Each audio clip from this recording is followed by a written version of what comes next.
Call this meeting of the Loveland Board of Education to order at 6 p.m. We have a roll call, please. Reverend Eiler, Here. Mrs. Jaranek, Here. Mrs. Mengen, Here. Dr. Swetchenow, Mrs. Washburn. Here. Dr. Schwetchnow will be joining us shortly. He's coming from the hospital and visiting patients. Let's stand for the Pledge of Allegiance. I pledge allegiance to the flag of the United States of America and to the republic for which it stands, one nation, under God, indivisible, with liberty and justice for all.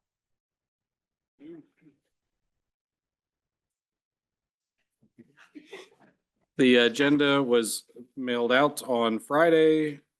Any additions, corrections to our agenda as presented? Motion to approve the agenda. So moved. And second? Roll call, please. Mrs. Jaranek, Yes. Mrs. Mengen, Yes. Mrs. Washburn, Yes. Reverend Eiler. Yes. Thank you. And then our minutes were included in that. Any additions, corrections to the minutes of our February 18th board business meeting? No changes. All right, do we have a motion to approve the minutes? So moved. One second. Thank you. Roll call, please. Mrs. Mengen, Yes. Mrs. Washburn, Yes. Reverend Eiler, Yes, Mrs. Jaranek. Yes. thank you. All right, I don't believe we've got any folks here for hearing or public welcoming of guests. We've got a couple of our administrators here again for reports. Our Mrs. Carter and Mr. Knapp are here, and so thank you for being here with us. Look forward to your reports in a minute. And since we don't have anyone from the hearing of the public, I think we're ready. Stacy, you're going to present them. Thanks. Mr. Puerta.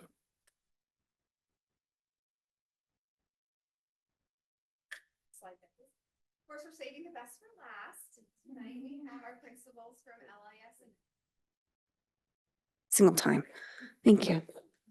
Tonight we have our principals from LIS and LMS here. They're going to review their report card data for their buildings and may talk about a few other things that they're doing within their buildings, some highlights and some things that are going on, and then are obviously available for any questions that you might have. You're pretty well versed in the report card at this point after hearing a lot of things, but you know, they are here to answer any questions that you might have. So we'll start with Mrs. Carter.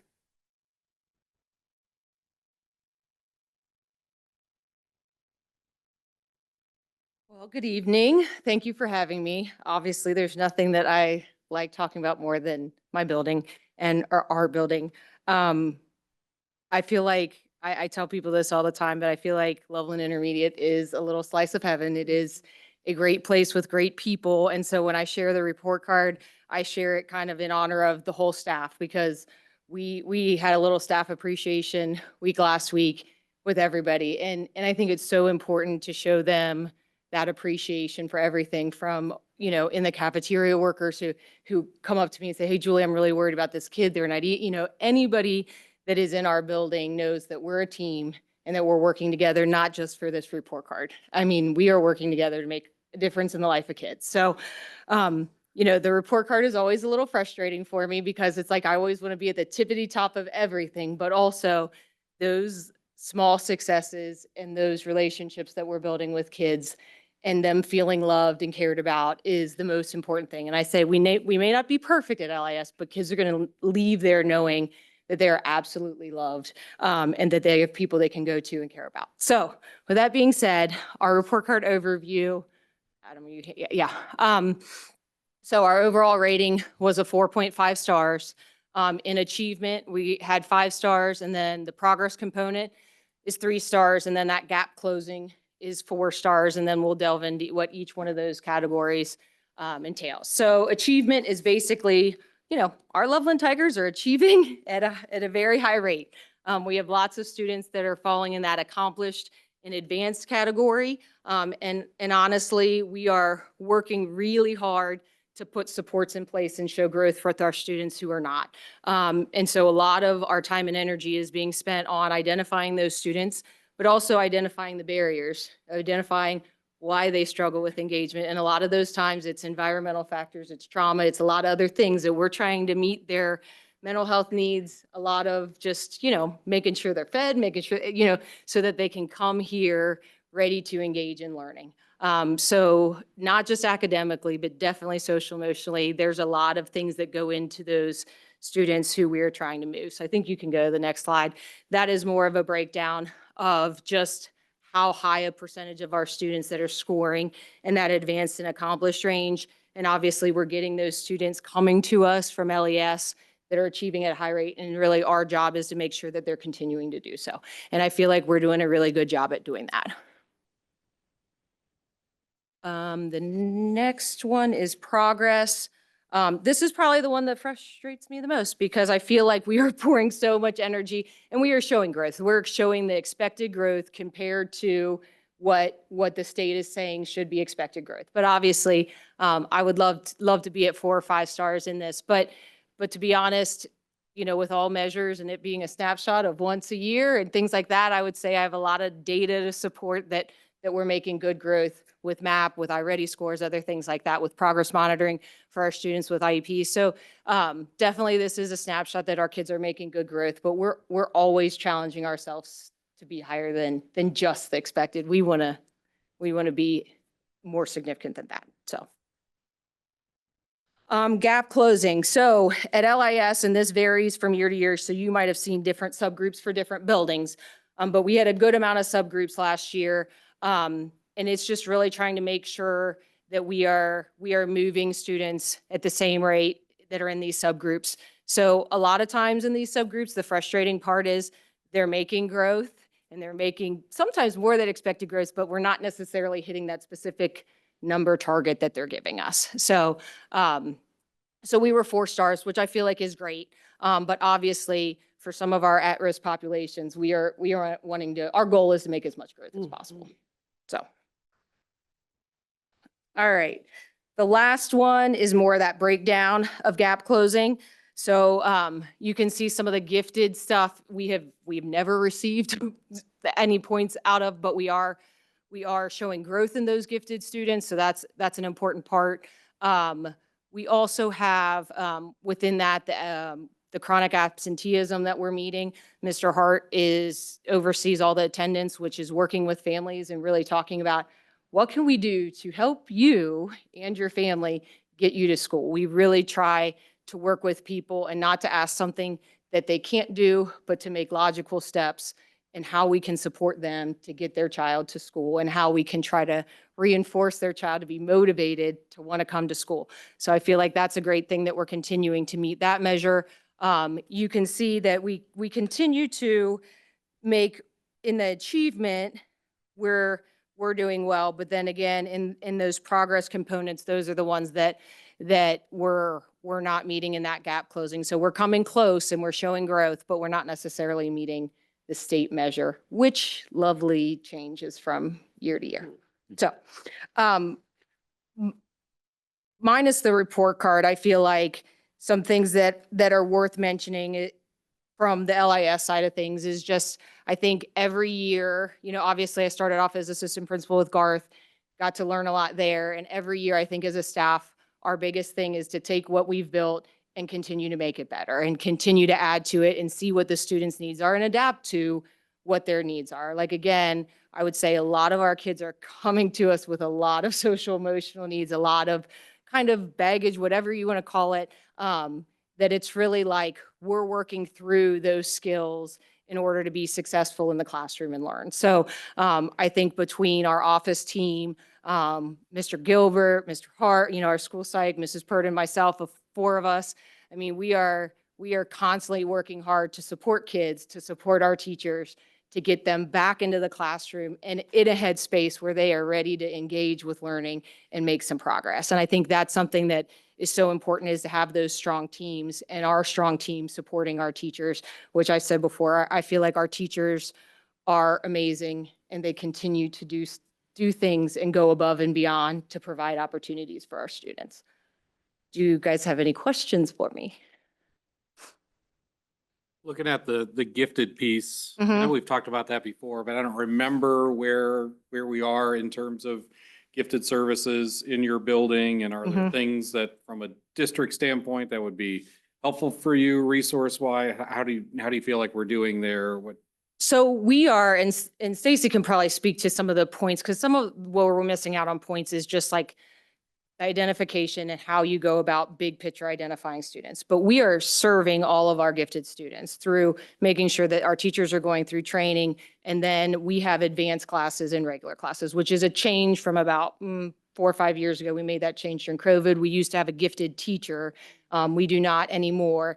But that's when like Garth and I made that change to having like an advanced group and a regular group. And honestly, there's a pretty nice gap even within our advanced class and our regular classes for some differentiation and making sure that we're challenging our gifted students. Any other questions? I just have Yeah. I walk through your building the most because I'll come up Yeah. to see Colette for the school foundation. And I will say it's so refreshing to be in a building where there's no cell phones. But also when you took me on the tour for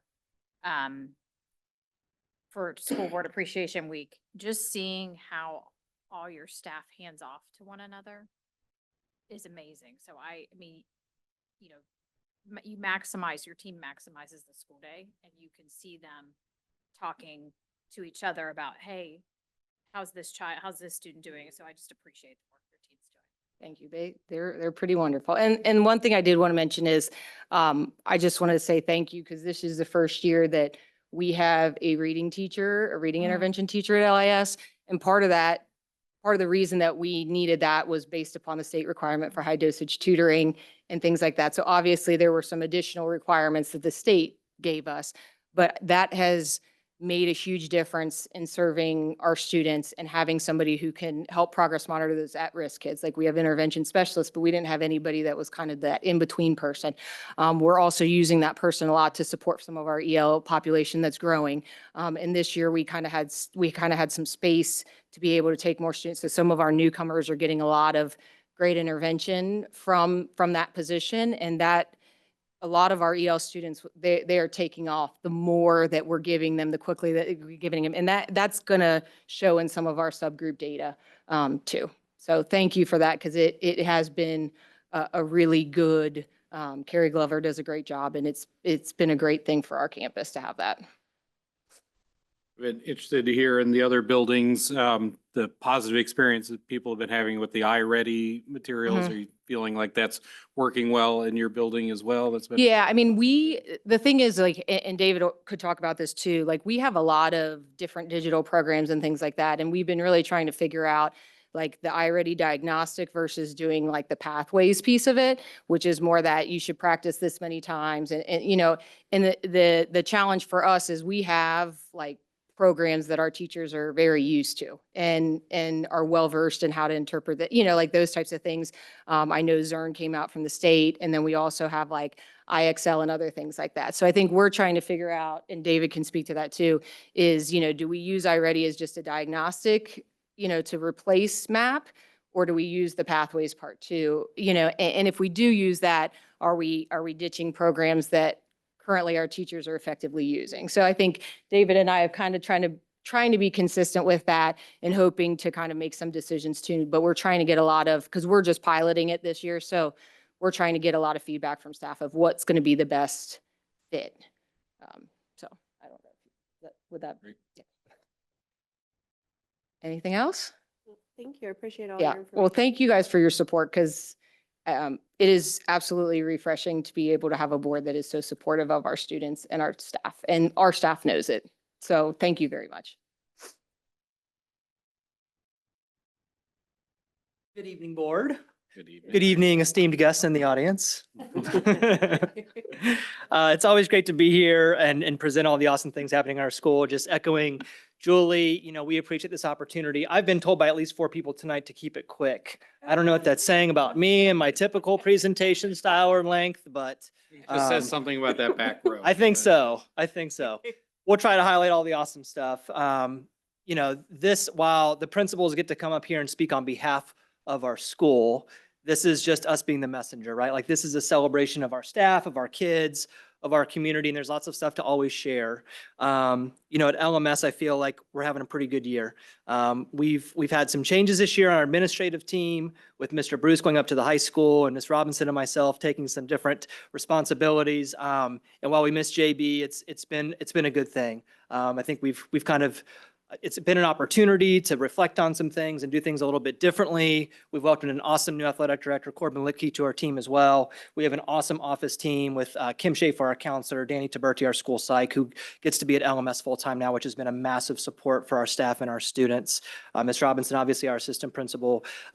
Having Brian on the team now has been fantastic. His support and guidance with a lot of our programming and pathways pieces, especially going into our master scheduling season. So as we know, it takes a village, and we have an awesome village at LMS. So excited to talk about our things. Adam, if you want to take us to our first slide there.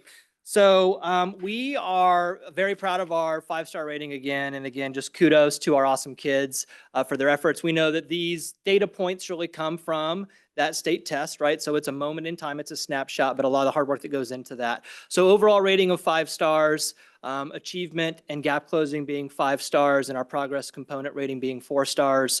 This is actually the same rating that we had the previous year as well too. So we're excited to see that continued success there. Obviously, like Julie spoke to, we always want to be 5 stars, like Egg McMahon style in all those categories, but we'll be happy about that and celebrate this for sure. Talking a little bit about achievement, I'm just going to take this slide to just kind of pause on the work that we kind of have going on across the building. We have awesome teacher leaders leading a lot of our work within our curricular and instruction kind of areas. We have content leads who I meet with monthly and routinely one-on-one conversations, leading the work at the building level. Reverend Eilert, you had asked about like some of the services supporting our gifted students. You know, within our ELA and math teams this year, we've been working with data consultants from Hamilton County. Mike Ross is a data consultant who focuses more on the math area. Christopher Walters joined us with ELA, and they've done an amazing job of working with our teams and really diving into data with our teams, looking at our EVOS data when that became available, looking at our state testing scores, and really looking at our core curriculum, look for ways to continue to improve. And kudos to our teachers. They lean into these opportunities. You know, oftentimes this is more work, right? Like we're investing more effort, more energy, more time, and continued efforts, or applause to our teachers for those efforts that they put forward. I think that, you know, from a gifted perspective, and I can talk a little bit more when we get there, but it's just continuing to look at that rigor piece, right? It's that depth of knowledge, that DOK piece, and looking at our data really kind of helps provide some insight on those types of things. But amazing work happening across all of our departments. You know, we have social studies and science teams creating new electives and experiences for kids. We continue to dive into our state data and just are really happy with our overall scores here. So if you dig into our achievement actual numbers, you're going to see, I think, the same exact index is LIS at 92% for our performance index. And if you break that down a little bit further, which I thought was kind of cool, of all of our tests, we have 77.8% of our tests being passed and 58.1% of those tests passing at that accelerated, or accomplished or advanced categories as well. And as I'm sure, as you guys are well versed right now in the report card, right, all these presentations, we know that those points come from the different categories of scoring.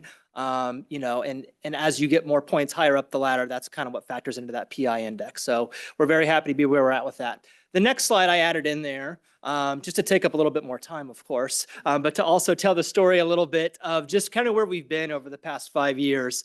I'm lucky enough to have been in Loveland for 11 years, 5 years at the middle school now. And my first year was coming out of COVID, 2020. And that was kind of like the restart, right? So I like to look at our data in terms of a story that it tells. And it's kind of like comparing apples to oranges just because so much has changed at the state level in regards to what is being measured. But overall, looking at achievement scores, we're very proud of the progress that we've made since coming back from 2021, kind of looking at that restart. And you can look at the data for all of those things, but ultimately I would kind of direct your attention to that far right column.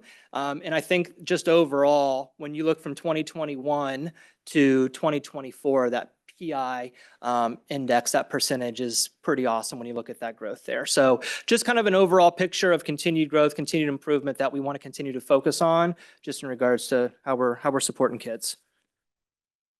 The next slide is all about progress. And as Julie spoke to this area, you know, this is all about our kids' growth, right? Are our kids growing? Not looking at necessarily are they passing the test, but where they came in and where they're going and how that kind of relates to where they're supposed to be according to the state. This looks at that progress. So those 4 stars.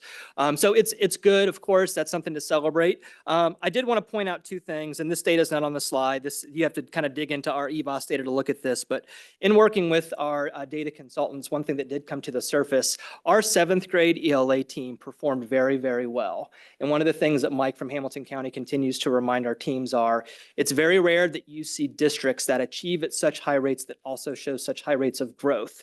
According to Mike, our ELA 7th grade team had the 5th highest growth index in the state at 7.11, which is pretty awesome. Our 8th grade science team, also phenomenal growth index of 7.39. And when you look at like kind of the dashboard, it goes from yellow to green to blue. And then there's like a far right blue that kind of extends. That's the one you want. And those 2 teams were both there. So just kind of wanted to highlight that and celebrate those teachers for doing that work. Gap closing, as Jolie spoke to, and what you'll notice is the difference between LIS and LMS is those subgroups. The subgroups change depending on the number of kids that you have. What's the magic number for register as a subgroup? 15. So if you don't have 15 students in that subgroup, it actually doesn't count. So, you know, I think that data, looking at LIS to LMS, kind of tells that story that as our kids are coming up, we know that, right? We're serving different needs and different groups of kids coming up through Loveland. 5 stars within gap closing, which looks at ultimately growth and achievement within those subgroups. So we're very excited to see that as well. Next slide focuses on that gap closing, those numbers, and I'll take the opportunity, as Julie did, to just kind of shout out Amanda Robinson for the work she does around that chronic absenteeism indicator. You know, there are plans and requirements in at the state level around that, and you know, those are some unique situations working with families and kids to make sure that they have what they need to be here at school every day. And it's the relationships that John and Amanda form with our families and our kids that help us meet that mark there. Some of the gifted pieces, again, it's, you know, that gifted identification and services one gets us every year, as Julie said. And it's frustrating because it's kind of got some magic sauce behind it. The PI index I'm going to speak to here in a little bit for gifted. And other areas on there, if you go down to like the second half of that chart on the left, looking at the achievement and progress breakdown between ELA and math, this is where the work of like MTSS comes into play. So as we're talking about like supporting the needs of kids at different levels, that differentiation piece, digging into the data, we're going to support and serve those kids through, you know, what Julie talked about with her reading intervention. We're going to support kids through our math and our ELA enrichment bells. We're also creating a new program next year at LMS. No added staff, no added anything, just restructuring some time, aligning with the high school around their Tiger Learning Lab. So we're going to be supporting kids who are not on an IEP necessarily or receive that specially designed instruction, but just kids who we know could benefit from additional supports and additional time working with a teacher by their side, supporting homework, classwork, staying on top of things, all that good stuff. Last but not least, I added a slide in there just to dive into that gifted piece a little bit, because it is the mark that keeps moving. I feel like we talk about this every year. It's almost kind of funny at this point, but it's not. Over on the left, you're going to see that we met that gifted value added measure, which is great. We got the 4 stars there. We did not meet gifted identification services. If you move over to the right, you're going to look at that PI index kind of measure. If you look just over the past couple of years, we continue to improve our scores, but the state continues to raise the bar. And this is now the 3rd year in a row that has happened. So you can see we in 21-22, 95% was the passing. We had 94.9. Couldn't round that up, huh? 22-23, the passing was increased to 96.5. We raised the mark up to 95.7, but it wasn't high enough. And then again, that final year last year, passing, they raised it again, but we raised our mark. So, you know, we continue to try to respond to those things. And again, that's improvements. That's awesome. That's great stuff from staff. And it's just digging into those things. So overall, lots of things to celebrate. Are we always going to reflect on things and say, what can we do better for kids? How can we improve? Absolutely. But a lot of good stuff to celebrate. So proud to present that on behalf of our staff and our students for Loveland Middle School. Questions can I answer? On the gifted stuff, does that mean, so once we get those zeros in those other categories, does that just increase the pressure on the others as a composite thing, or do they not count towards the overall number? How Like, is that a missed opportunity? I'm just wondering, in terms of identification and so forth. So the identification piece is, it really has to do with like, the numbers and, I would say subgroups demographics of kids that are being identified through the process, right? So kind of depending on your district makeup and what subgroups are there, it can kind of be something that's a little bit just weird to, Yeah. it's almost like it's forcing you to change the way that you are identifying kids. We're serving all of our kids who are identified. It's Right. more of identification piece in that way. So it's just a little bit of a different thing.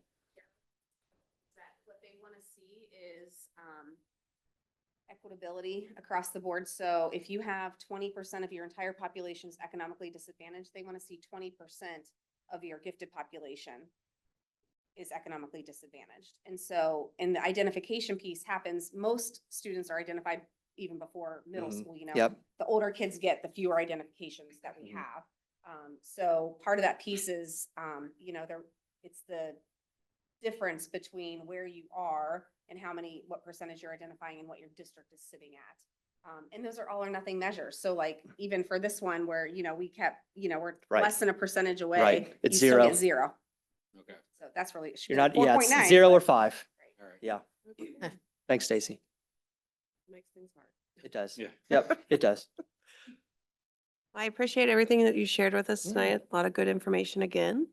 And thank you for all that you do. Awesome. Thank you. Any other questions for Mr. Knapp? All right, well, thanks to both of you. Thank you all. I know you're trying to move quickly too, but both of you, one of the things that always impresses me is the energy that both of you bring to the work that you do, which I think is reflected in the kind of culture that you create in your buildings and among your staff. And so thank you for being such great administrators and doing great work Yeah. for Loveland. Well, to echo Mrs. Carter, thank you for your support. We feel that in the buildings for sure. Thank you all.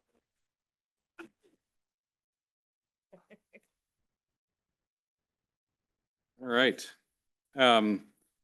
Next on the agenda, and if you guys want to stick around, we're really happy to have you here, but if you need to get rolling too, don't feel like you have to. Board President report is next. One thing to report is that did enjoy yesterday having time to meet with the governor here in the district. What a great opportunity that was for our kids, and was really impressed with our students and the questions that they asked him. It was they asked him some tough questions, and he was a politician. Sometimes he answered them directly, sometimes he didn't, and that's a part of talking with a politician. That's a great experience too. But overall, I thought he did a great job. Had some great wisdom for our kids, I thought, and helping them think about what someone who's been doing this for that long and things he's learned along the way. I think it was a really positive experience for them and great for us to have the opportunity to meet with him. We made sure that we handed him the paper that detailed what it is that we feel we need to advocate for Loveland in terms of school funding. But that wasn't why he was here either. It was a different kind of a visit. Lynn will be there with Mr. Espy and Mr. Broadwater in Columbus with him in a few weeks to do some more advocacy, and there we can speak even more clearly about what we feel like Loveland needs in terms of state funding moving forward. But great opportunity, and thanks to Mr. Vanaski for getting that organized as well. And sounds like he's had a number of different state officials come through his classroom over the years, and that's just a great thing always for our kids to have that exposure. All right, do we have things from Communications Committee? I know met today. No, correct? we didn't meet Oh, you today. didn't, Student okay. Experience met All right, today. student You guys experience. want to go on student experience? So Students Experience met this afternoon. One of the few things that we did talk about is that with the leadership cohorts, the teachers have a lot of input with the professional development for the next school year. So they're planning that for the beginning of the school year. Some of the teachers are actually doing and running some of the training. So that's really awesome to see. The therapy dog that Ms. Chandler brought last week is off to a good start. The kids are really enjoying it, classrooms as well, staff as well. A couple of things that I really liked for our ELL families is our translator lines are up on the sites. They've all been informed. So if they need to receive specific services or call in absences, they can just simply call the line and it takes them to a translator to be able to relay that message to our schools, as well as with our documents for, in same goal, which is like 504s and IEPs. Those can now be switched and translated into the language that is needed for those families as well. So very, very nice option for the families that we have. Anything else? I think that's it. Anything from Great Oaks? Nope, I go, next week. Great. All right. Do legislative.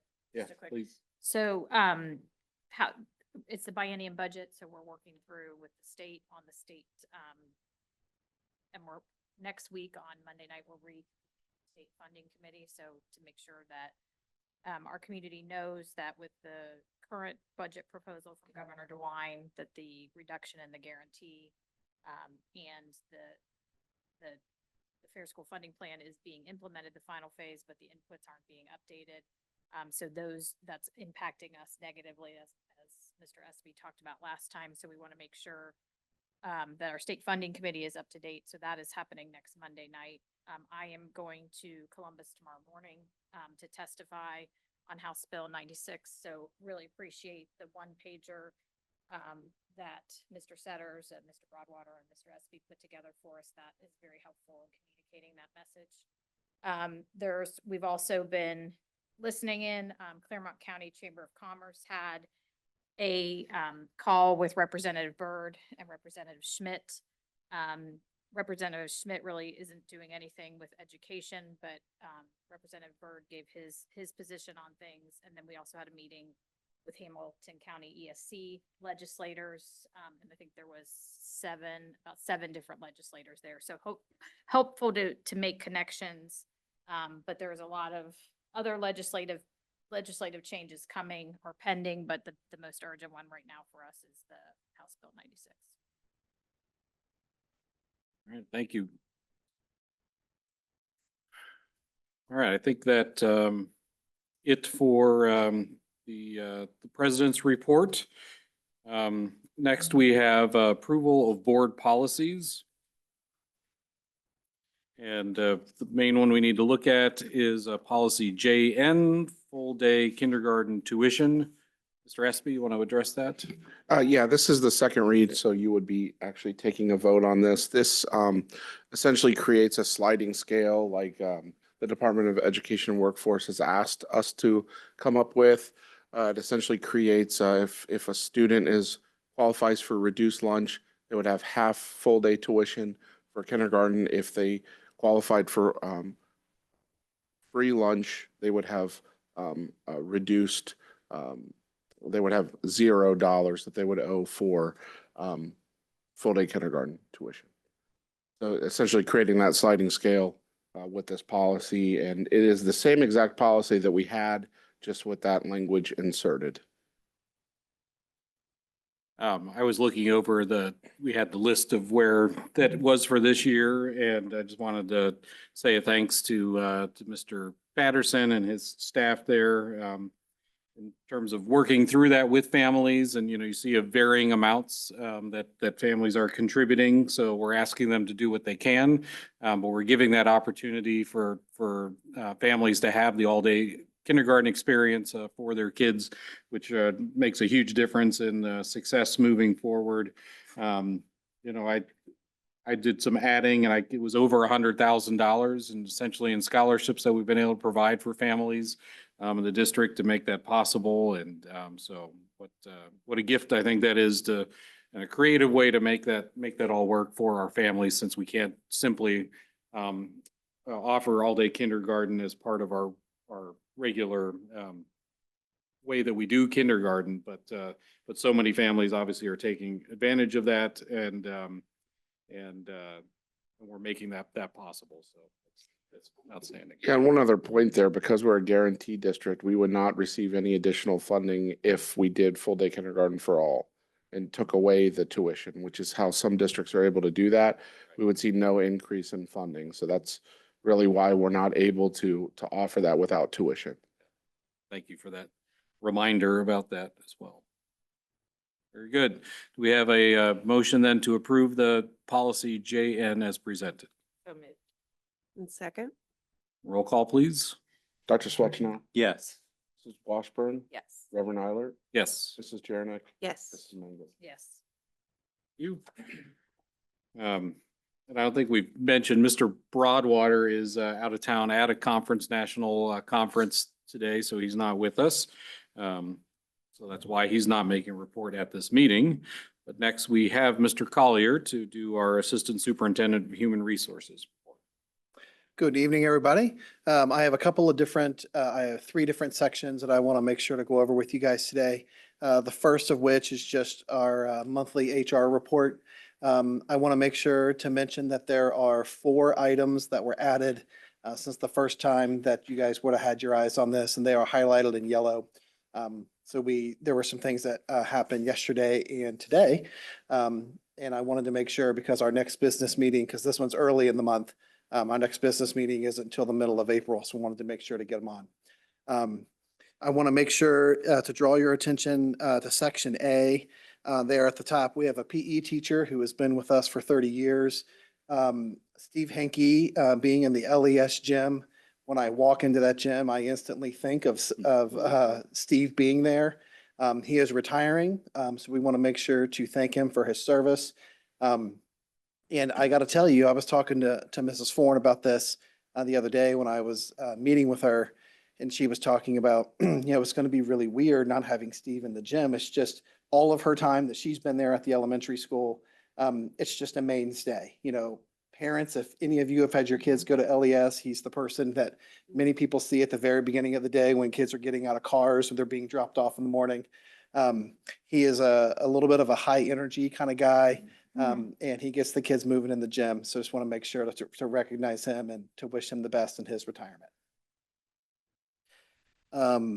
We have one of the items that's in yellow. We were able to secure another teacher position, hire another teacher for next year. If you recall, we have 2 different retirements that were at the middle school, and we had an elementary or a ELA position. And that one we didn't have finished before the last board meeting. We wrapped that one up today. And that is somebody who was student teaching with us, and that is Bryce Foreign. A really, really neat individual. I welcome all of you at some point in time to be able to meet this young man. Of course, you'll be able to see him when we introduce him for our new staff coming up for next year. He is, like I said, student teaching, but he is bringing something to the middle school that they don't really have right now, and it's really cool to see. So it was great meeting with him and wrapping that up this morning. Congratulating him, of course, after you guys officially vote him in. Super excited. In addition to that, the other middle school teacher that we hired last meeting, that's Aiden Leonard. And if you remember last meeting, I spoke and mentioned about Aiden is who we've had in working with Jeff Hoffman for the year. And so we've got 2 individuals who have really made an imprint on the middle school, and being able to secure those folks and have them here already having a really good understanding about what they're all about was really great. And I know David and his team are really excited. So if anybody doesn't have any other questions about this particular report, I'm ready for us to vote on that one before we move to the next. Any other questions? We have a motion then to approve the HR report as presented. Second. Roll call, please. Mrs. Washburn, Yes. Reverend Eilert, Yes. Mrs. Jernick, Yes. Mangan, Yes. Dr. Swetchenow. Yes. Great, thank you. Just to note too, you didn't say it, you almost always do, where our FTE chart is Oh. included as well. Yes, of course. Yes, the FTE chart is listed in the public section. It is updated. Something to note is that one of the resignations that was in Section A is a custodial position at the high school, and Mr. Conrad is going to be stepping away and going to be done working with us. That particular type of position is a really difficult position to fill. Typically, when we have a resignation and we're trying to fill a position, I won't necessarily, because when we get the resignation, we post the job right away, and we tend to have a really good, quick turnaround for those type of things. This particular position, I am anticipating in my time here, trying to find somebody to work second or third shift custodial job is a really difficult kind kind of find. So in this particular month's, because we're not having a meeting until the 15th, he is going to be ending and not being with us. I am anticipating that maybe we're going to have a hard time with that, but maybe not. But I have decreased the FTE in that category. And then when we secure somebody, I'll increase it back. It's just something a little unique that I typically don't do. And it's really only because, with the anticipation of that being a difficult spot. If anybody is out there listening and they are interested in working second shift at the high school, please come talk with me. I'd be glad to talk and meet with you. So, but yes, the FTE chart is there in that same format. So for the people that are used to looking at that, I'm glad that you brought it up because we haven't talked about it in a while. So thank you. Wow. All right, then, next item that you have for us? The next item is just some overnight trips to make sure that the board is aware of and to approve. They're actually happening here really soon. We have our teaching professions group that's going to the Ed Rising Conference. And then we have a show choir trip. For those of you who are familiar with our show choir, they have lots of trips out of town. And so both of these are happening in March, here really soon. Just making sure that the board's aware if we ever have students who are out of town and staying the night someplace, to make sure you guys have knowledge of it. Any questions on those two trips to approve? A motion to do so then? So moved. Second. And a roll call, please. Reverend Eiler, Yes. Mrs. Jarenick, Yes. Mrs. Mangan, Yes. Dr. Swetchner. Yes. Mrs. Washburn. Yes. Great. And then finally, the additions or updates of the administrator handbook. Yes. So the change in the administrator handbook is just trying to prepare for next year. There isn't any change for any staff or anything right now. But you'll notice in your admin section, there is kind of a red line version of what the changes are. And that is making some movement from the assistant treasurer who has her treasurer's license. So I don't know if Mr. Espy has spoke with you guys about that. I believe in our smaller cabinet meeting, he has mentioned it to you. So we don't want Mr. Espy going anywhere and we want his health to be great. But if anything were to happen and we were in need of somebody, Mrs. Clemens is licensed and ready. And we do not want that to happen. We want him right here. But it is a really important thing. I mean, part of, John and Mr. Espy and Mr. Broadwater and my work is you always have to be thinking and being prepared for what's happening in the future. And having a plan with staffing, making sure that we've got things covered and that we're doing things that we need to make sure to do. So if things happen, we don't have to be so reactionary. And this is one of those cases. She's been doing a great job with us in the Treasurer's Department. And I'm glad that that this is a change that we're going to be able to make, and we appreciate her being here. In addition to that, right now we just have a coordinator of technology and innovation. We have had that position be a director position in the past. There's a possibility for us to going to be moving the coordinator to a director position. So that is just preparing the handbook in case we were going to make that move. Mr. Samuels has been doing a really nice job taking on lots of leadership roles. So this is some planning for next school year. So those are the only two changes in the book. Thanks. Any other questions about that for Mr. Collier? We have a motion to accept and approve the additions to the revisions to the administrator handbook. And second? Roll call, please. Mrs. Jarenick, Yes. Mrs. Mangan. Yes. Dr. Swetchner. Yes. Mrs. Washburn. Yes. Reverend Eiler. Yes. Thank you. Thank you, Mr. Collier, Yep. for your report. Thank you. Move on now then to our financial reports for the month.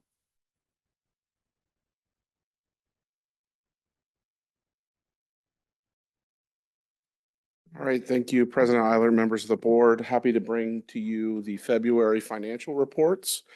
As we were just talking about, Rachel Clemens, our assistant treasurer, I just want to give a huge shout out.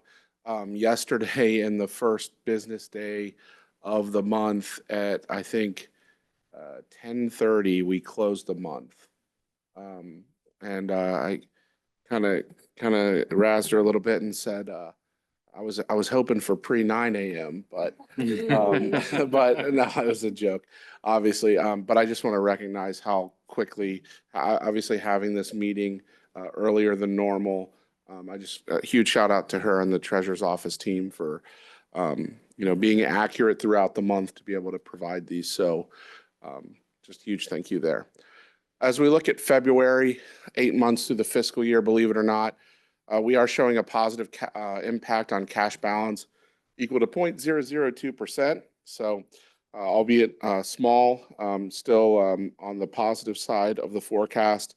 When we look at expenditures, it's the same items, salaries and benefits and purchase services that are affecting expenditures. We're at a 0.003% positive variance. On revenue, 0.007% negative variance. And again, local taxes and state aid.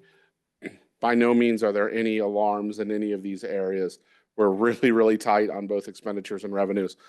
When we look at interest income, 98,000 and some change to a fiscal year to date of 704,870.06.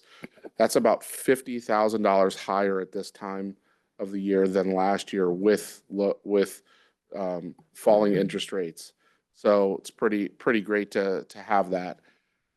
When we look at our investment analysis, really not much to report on here other than the fact that STAR continues to follow or to fall and follow the plan that we expected it to. We're looking at regrouping about mid-month this month to finalize the strategy. Right now, we're keeping quite a bit in STAR. We might actually start moving some of the money market out of there and putting those in STAR just to make sure that we're getting the best return that we can. And of course, those long-term investments from years ago are still rearing their ugly heads with low yields. But as we start to peel those off, those will start to look better as well. Ongoing projects. So as Mrs. Mangan brought up, there's a lot of legislation and proposals that are affecting LCS or have the potential to, so continuing to monitor those. Also continuing to model those changes as we've continued to get closer to the May 5-year forecast. Currently working with a grant writer still. We've submitted or have proposals in review of over $820,000. So hoping to start see the fruits of our labor come back. We also have some other items in the that aren't listed in that total that can drastically increase that number. We are going to have our first insurance committee meeting next week. That's going to be really cool, getting together with both of our collective bargaining units, also having an exempt member and administrators with Mr. Collier and myself. So fiscal year 24 audit was released today. It's a lengthy document. So hopefully you can view it electronically and not print it out, but There's a printed copy here. there's a printed copy. Be careful. Be careful lifting that. Lift with your back or with your legs, not your back. So audit was clean, no findings or recommendations or management letters. So very cool thing. And typically a lot of people say congratulations to our department about it, but it's a recognition of the whole district and their hard work to implement some of the new processes that we've put in place that I know might not have been the easiest and continue to not be the easiest, but they're, in my opinion, the right way of doing things. And I just want to recognize everyone for their hard work. And obviously continuing with the Finance Friday education initiatives. If you haven't seen the one from last week on bond savings, everyone is going to be saving on average, if you have an average home in Loveland, about $136 a year because the bond fell off. I've also started a savings slide that I wanted to kind of talk about. We saved $11,300 on our gas and utility invoice in January 2025. That's more than $2 per unit price savings. When we go back to and look from the beginning of 2021 to 2024, just in our gas utilities, we've saved over $970,000. when we look at what the market was, what the market price was versus what we were able to lock in. And that was the title of the last Finance Friday, this past Friday. I did have a question from a community member about what happens with the PJM increases. I'll try to keep this really short because it's really in depth, but PJM is essentially where Constellation or Duke get their energy from. It's a grid that makes up multiple states, and their cost is going up. There are a lot more energy plants that are retiring than coming online.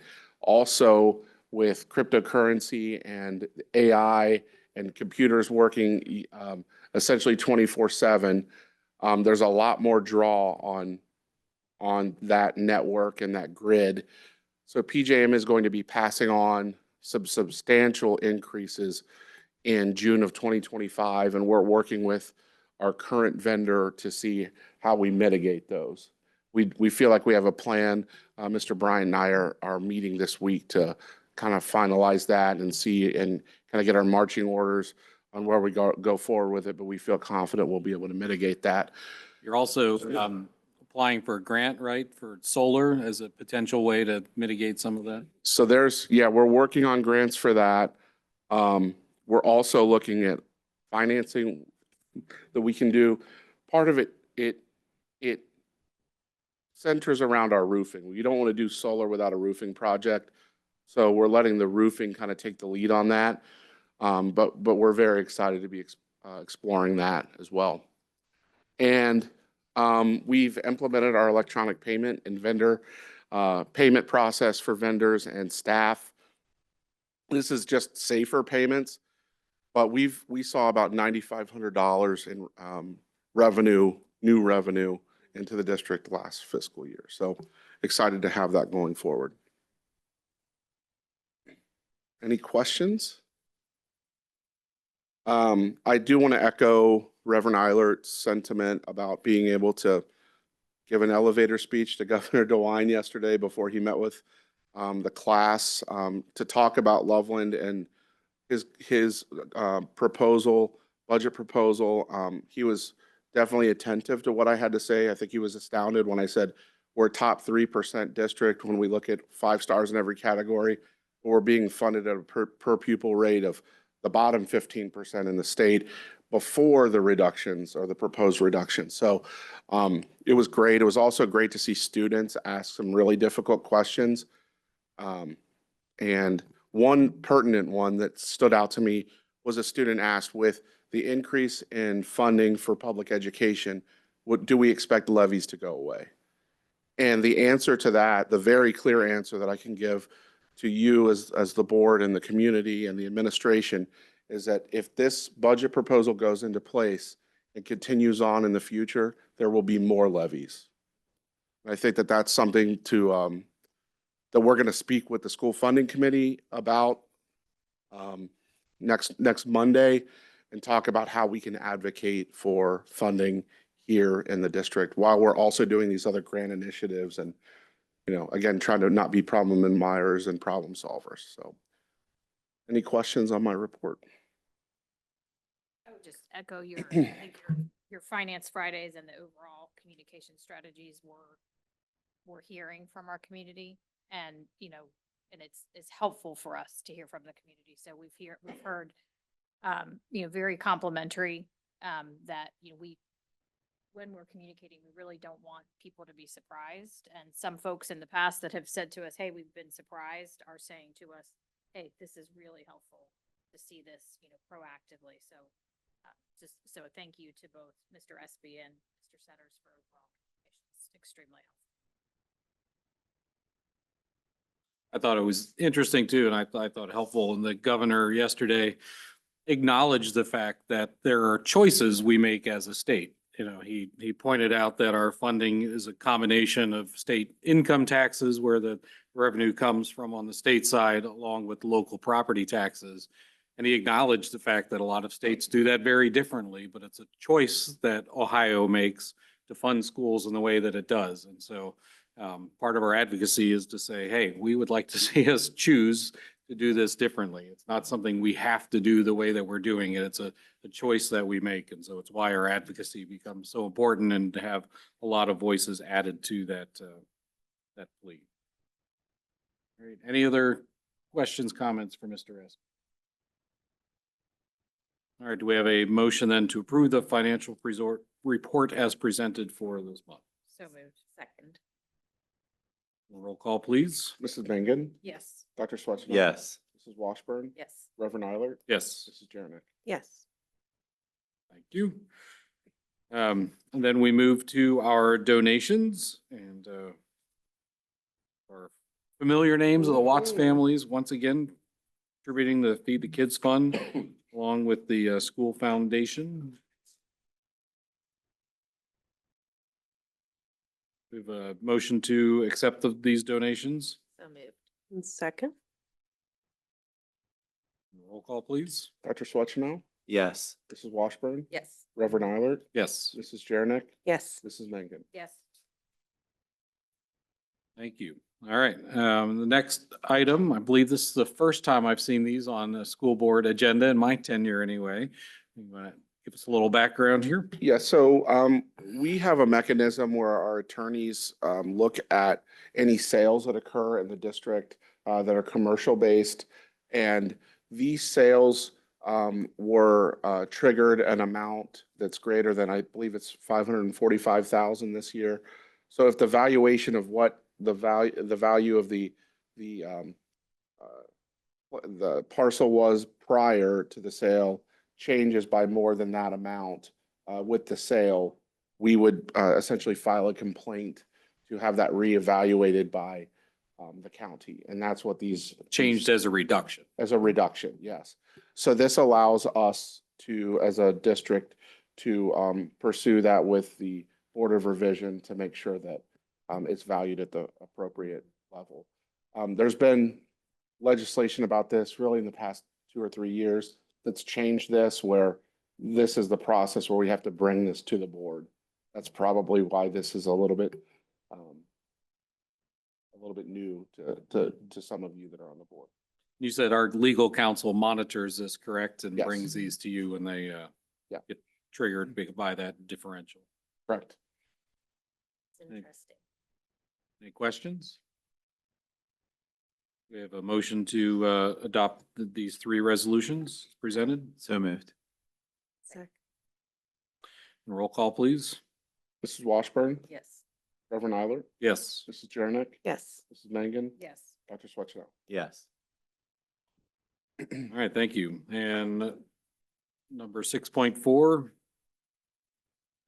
You have one more? Okay, sorry. I have something I need to say right after he's finished, sorry. No jumping in line. Thought you wanted to talk about permanent appropriations. Carter? I was like, wait a second. He's gonna try to add a chart. Back to you. This is, the next item is permanent appropriations and certificate of estimated resources. These are changing because of the permanent improvement expenditure of the air handler unit that you all approved last month, as well as a federal grant reallocation. We also had some small changes in our trust accounts that are set aside for certain items. So when somebody essentially puts money in there, we want to be able to appropriate, so those can be spent out. Any questions on those resolutions? A motion to approve. So moved. Second. Roll call, please. Reverend Eilert, Yes. Jernick, Yes. Mrs. Mangan, Yes. Dr. Swetchner. Yes. Mrs. Washburn. Yes. Thank you. Mr. Collier. All right, sorry about that. Something that I was going to mention here earlier, Mr. Broadwater, when we were talking before he left for his conference, is that we recognize that today was going to be the end of our building principals coming and speaking about their report card for their buildings. And this evening's example of Mrs. Carter and Mr. Knapp talking about making sure that they're just kind of like the leader of their group, but that there are a lot of people who are putting a lot of effort into that report card with their staff. Mr. Broadwater just wanted to make sure to mention, because he isn't able to be here tonight, is that I think that you guys can recognize that our district is very lucky to have really great building level administrators. And I just want to make sure to underscore the idea that that doesn't just happen. And not every district is able to say that. And we feel like at this time that we have the right people in the right places and that we're kind of operating on all cylinders with our building level folks. And just a big shout out to them. And I know that I think they even mentioned it tonight that they really appreciate your support. They appreciate you guys being able to be in the buildings and to see the things that they do. Just making sure that all of our staff and our building principals we're super lucky. And we've got a good thing going and we want to keep it rolling. So we appreciate it. Thanks. Thank you. I liked Mr. Knapp too, at the end of his or the beginning of his report, he kind of did an Academy Award kind of a thing, talking about all the different people. And that's true, obviously, in all of our buildings, you know, they all manage significant teams and all the work that goes into managing that many folks and having them all row in the same direction. It's a great accomplishment. Thanks for acknowledging that. Appreciate that. All right. There's nothing else. I'll entertain a motion to adjourn. So moved. Second. Aye. All in favor, say aye. Aye. Any opposed? Meeting adjourned at 7:02 PM. Thanks.